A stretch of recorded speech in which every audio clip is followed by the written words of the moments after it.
Yesterday, Raila Odinga released a bombshell. He finally tabled details of his earlier allegation that even as Kenyans are paying very high prices for fuel, 30 Kenya shillings is going direct into people's pockets. He gave us more details. And for me, the biggest headline by far was the following. Neighboring President Yoweri Kaguta Museveni has taken some very drastic actions to cut all deals that have to do with fuel, petroleum, belonging to Uganda, passing through Kenya. He has taken very drastic measures. And now he has decided to use Tanzania. And he has also decided he is not involved in any of the deals, the so-called government-to-government deals. Why? Because Museveni, a neighboring president, he has no propaganda interest in Kenya. If anything, he supports the current regime. Let's get that right. The reason is Museveni wants to avoid middlemen. Now, the big headline for me yesterday was that Raila told us the middlemen President Museveni is trying to avoid are, wait for this one, government officials. Kweli Kenya kusha. Now, why is that such a shocking revelation? Yes, we all suspected it. I mean, it was rather obvious. You have to be very powerful in Kenya to be involved in selling fuel to Uganda. That's obvious. But when it comes out of somebody's mouth as a confirmation, it is something else. Why should that be so terribly shocking? I will tell you. It means that somebody seated in government who is supposed to serve the people is also able, as they serve the people, to do business deals that benefit them individually. Which also means that as they come into the office in the morning, they're supposed to serve you and me. As they come into the office in the morning, I mean even if it was you, what will they do first? Will they deal with the flood situation in the country? Or will they make sure that their 30 shillings from fuel has hit their account? Look into their computer, do calculations to find out how much money entered their account from every liter of fuel Kenyans bought. Which one will they do first? Of course, they look at their personal issues first. That's obvious. Of course, they'll look at their personal profits first. It is like appointing a matatu tout to be in charge of the cash and the cash box and the cash transactions in your office. What do you expect is going to happen? But something even more interesting, yes, you heard me right, more interesting than Raila's statement, happened immediately after Raila finished speaking. Or is it shortly after? A few hours later. The government responded. Now, the response of the government was that Majority Leader Kimani Ichungwa came out and called Raila's claims hogwash. Bottom line, Ichungwa talked a lot. And he said many things. But what he did not do is that he did not address directly what Raila said. Now, if somebody accuses you of something as serious as what Raila was accusing the government of, what is the right way to respond and end the debate? End that nonsense. Prove that it is hot air, etc., etc. What do? You simply make public the G2G deal. You give the public all the figures and you tell them, here are the figures, here is everything to do with this deal. Now, we were telling you Raila is talking rubbish. Here's the proof. That is what you do. But what Ichungwa did was laughable, especially when he challenged Raila Odinga to prove that the 3 companies he mentioned are not paying corporate tax. Raila, prove it. I challenge you to prove that those 3 companies are not paying tax. Now hold on a minute. This is funny. Raila is not in government. Where is the burden of proof? When somebody accuses you, where is the burden of proof? Especially when you're a government. It is like a murderer being accused in a court of law. And then the prosecution stands up and says, you murderer, prove that you did not murder.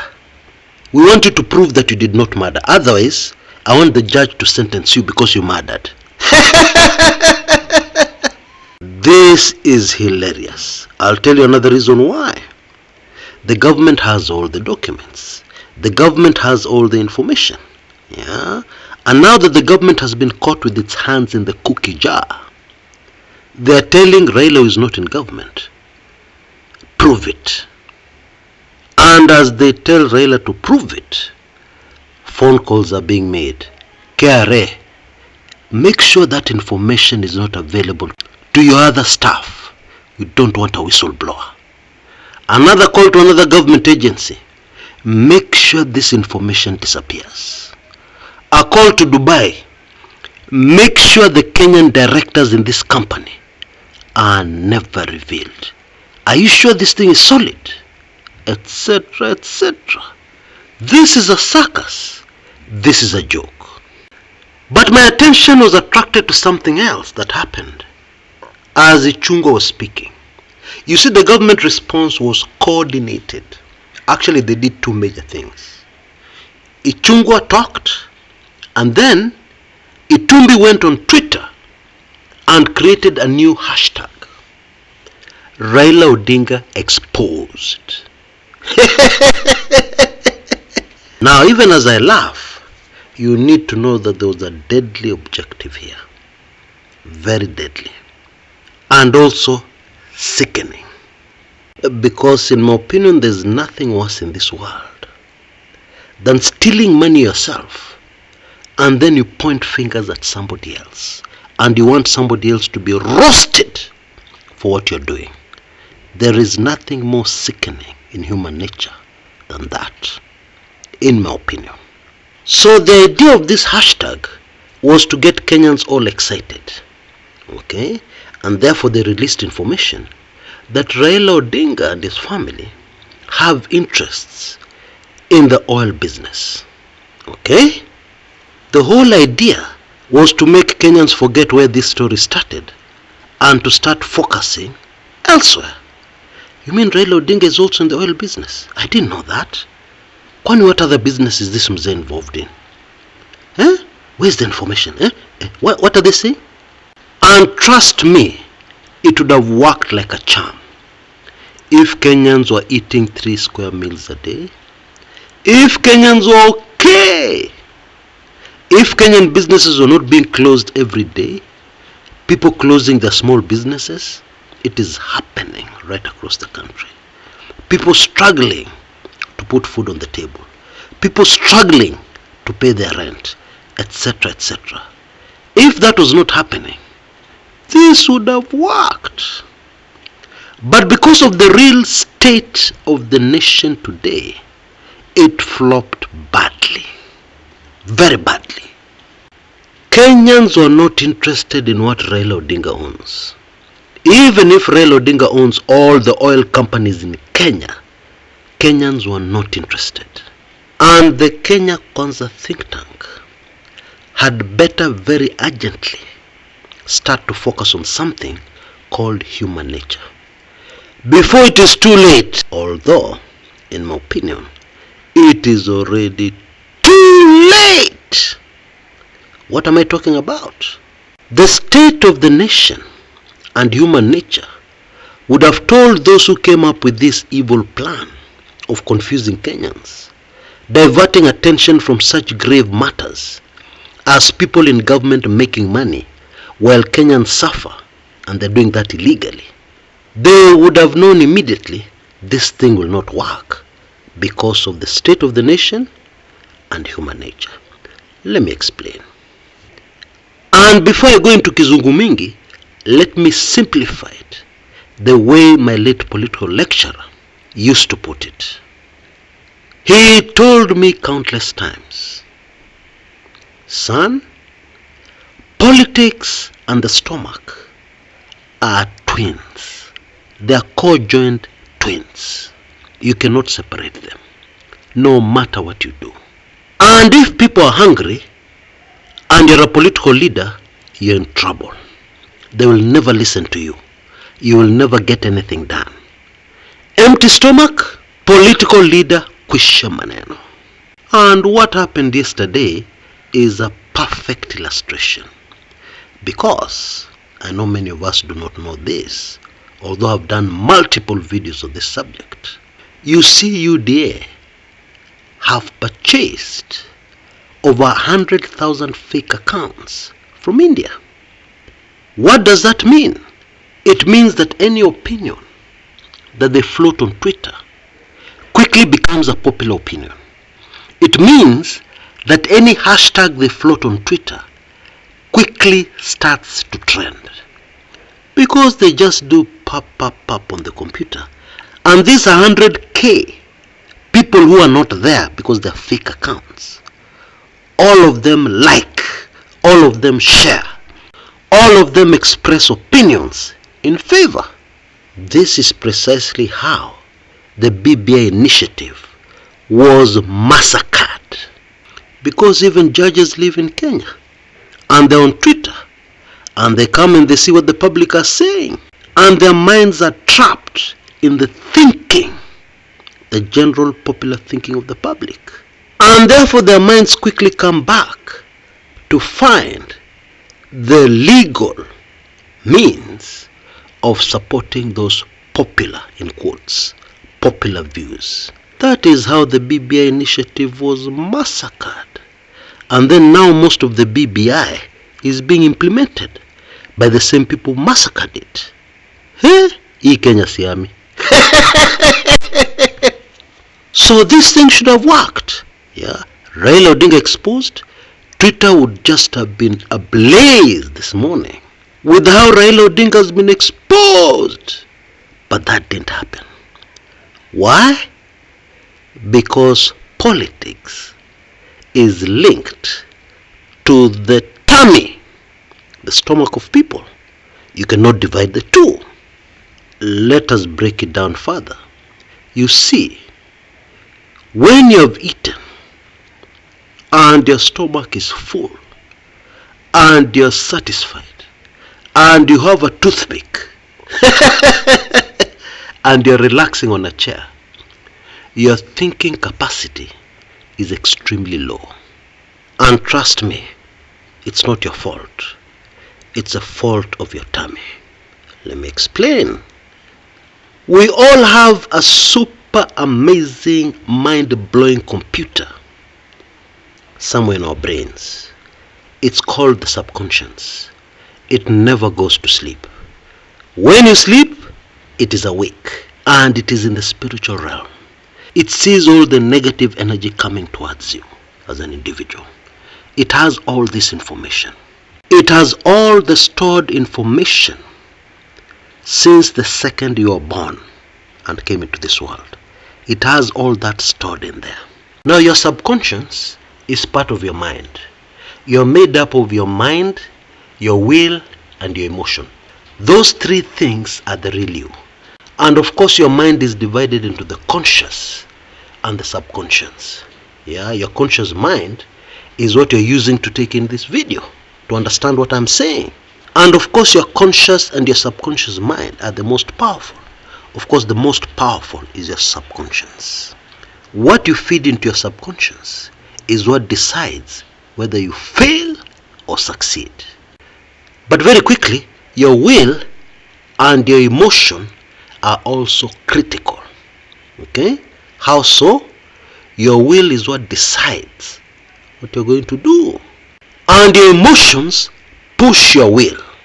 The best example I can give, so that we quickly understand this, is your emotions are affected when people call you poor, people make fun of you, and therefore your will kicks in to make sure that you change that perception about you.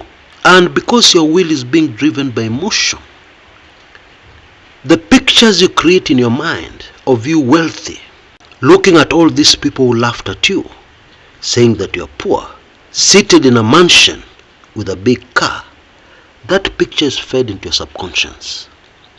And when that happens successfully, no force can stop you from being exactly that. That's how it works out. That is how so many people got rich. It's all about revenge, emotions. But let us stick to the topic of today. And so your tummy is full with nyama choma and ugali. Your will goes down, almost switching off. Now your mind depends on your will a lot. Your will is what controls what happens in your mind. So will has switched off because you're so full. Mind has switched off. You stop thinking. Now in that kind of environment, this UDA tactic would have worked like a charm. But the situation today is that the mind is super alert and the will is super alert. Why? Because you didn't eat last night and you had a small snack in the morning. And even if you ate, you're very worried. Where will the rent for next month come? These people are pushing you to pay something. You no longer have a business. Your will is exercising your mind super fast. What do? And therefore when you're given false information or somebody tries to divert your attention, it can't work. Your will is super busy. Your mind is super busy. It quickly digs into the subconscious mind and gets information. You can't be fooled. You're very sharp and alert. And this is one of the reasons why fasting, when without food, is so powerful. And you can see the responses on Twitter. People quite rightly pointed out, how does what Raila have affect the cost of living? It's not in government. You know, a few days ago, the same Kimani Ichungwa said that there are some people who want to use the high cost of living to incite Kenyans against the government. Aye. Now, does that make sense to you? Because it makes zero sense to me. If you're suffering from a high cost of living that is unbearable to you, do you need anybody to incite you? Do you need anybody to tell you anything about your situation? No, you're already suffering. Nobody can incite you. You're already incited. And therefore, what the UDA people are doing, Ichungwa and company, bila kizungu mingi, put very simply, they are playing with fire. What William Ruto is doing is playing with fire. That is really what they are doing. Mtoto akililia wembe, mpe. Tena utafute ile wembe sharp sana mpatie. It's not your fault. It will not be your fault when they cut themselves. But they'll learn a lesson. Because they demanded it. This government is demanding trouble. That is really what it is. And so many people have said this in different words. And it is 100% true. Because the issues which Raila Odinga raised, the government is not addressing and does not want to address. Why? Why don't they want to address these issues?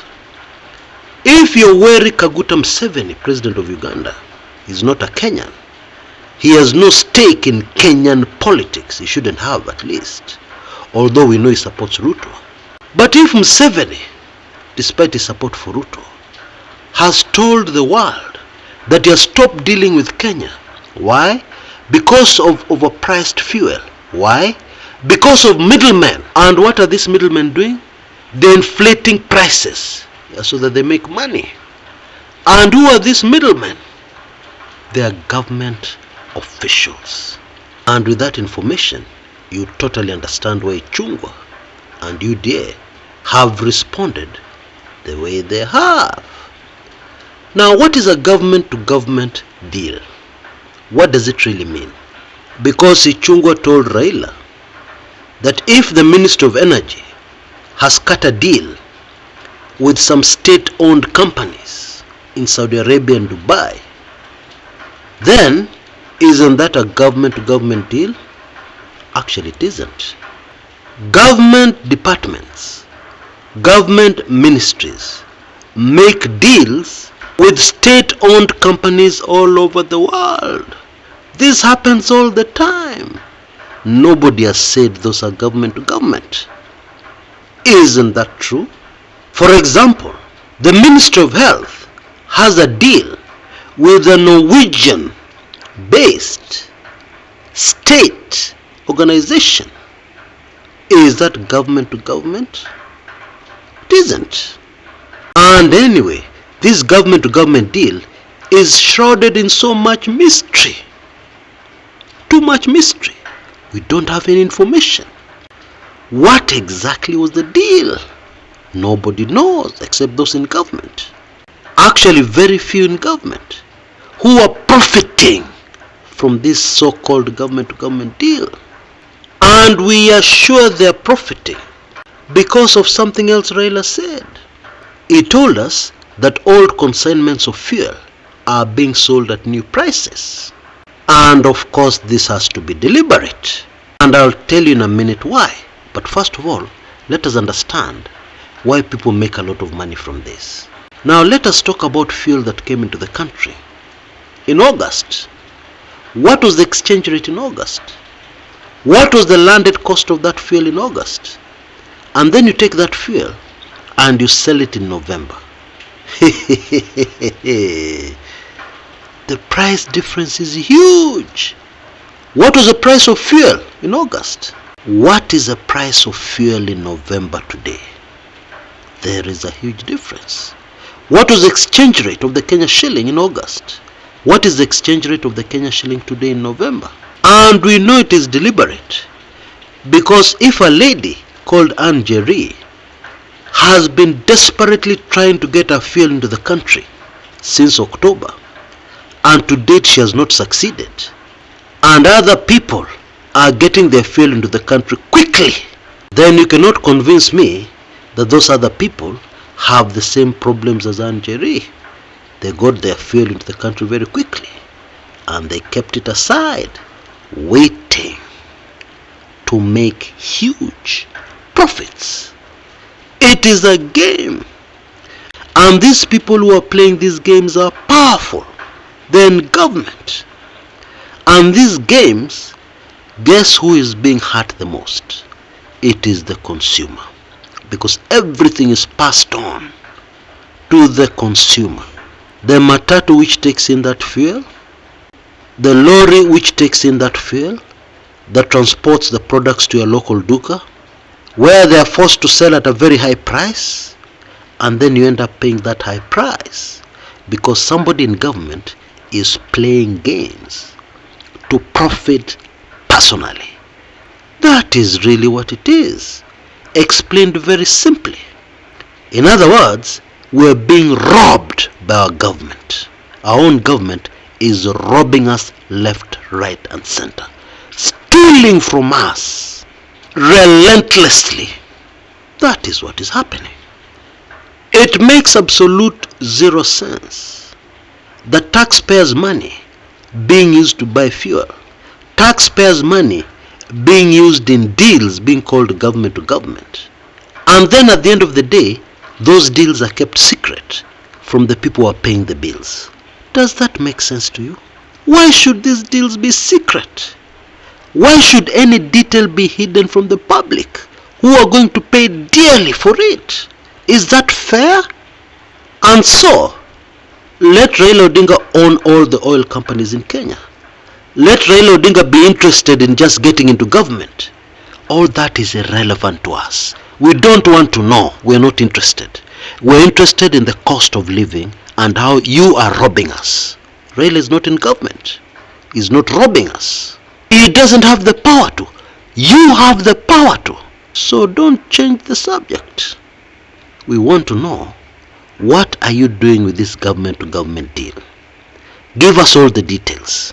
Why you are allowing companies to sell old stock at new prices? Why? Explain to us. Or resign from office. And that is not a controversial statement. Because if a government is not serving its people, what business does that government have of remaining in power? Should it remain in power to serve those few who are getting rich overnight? Buying houses in Karen, 200 million here, 300 million here, while Kenyans starve? No. It can't work like that. You either serve the people or you resign, you go home and serve yourself. It is as simple as that. For now, please allow me to give you a very important heads up. At least this information will prove to be valuable to some of us on this channel. Now, we all know that times are very hard. And people in business, people want to promote their businesses, are having a very difficult time reaching their potential clients. And this is critical for any business to survive during these hard times. Somehow you have to get business. Now I have the greatest news.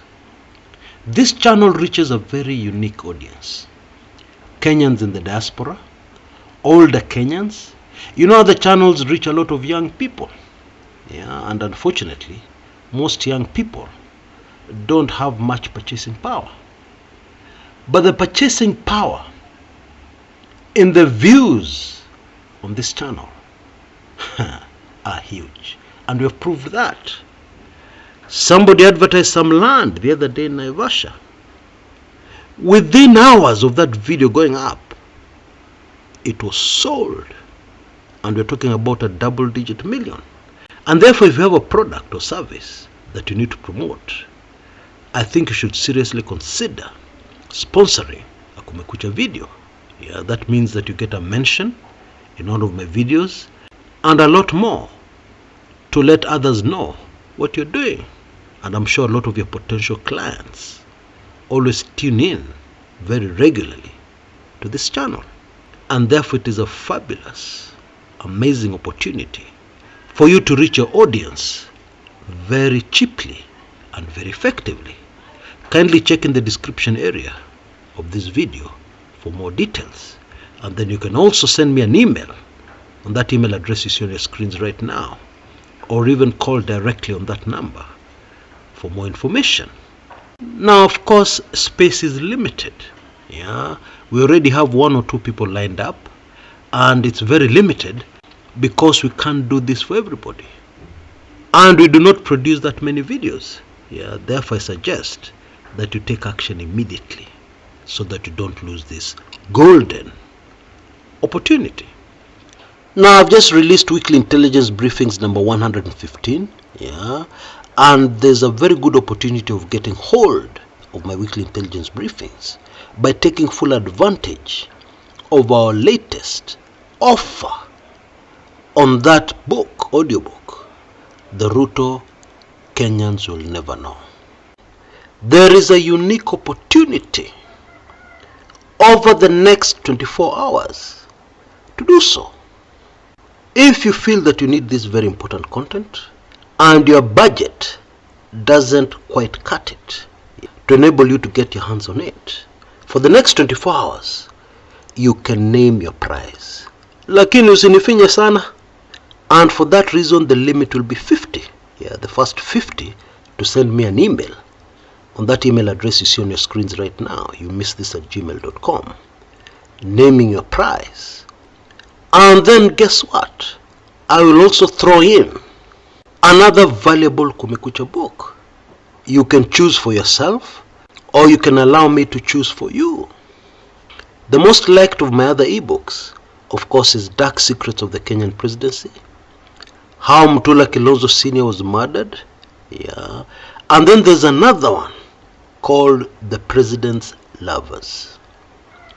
Now that last one of you took it in recently, and they were delighted, very excited about it. And yes, it talks about a Kenyan president. And so, you have this very exciting opportunity. Please take full advantage of it. Until next time, this is Chris Kumekucha.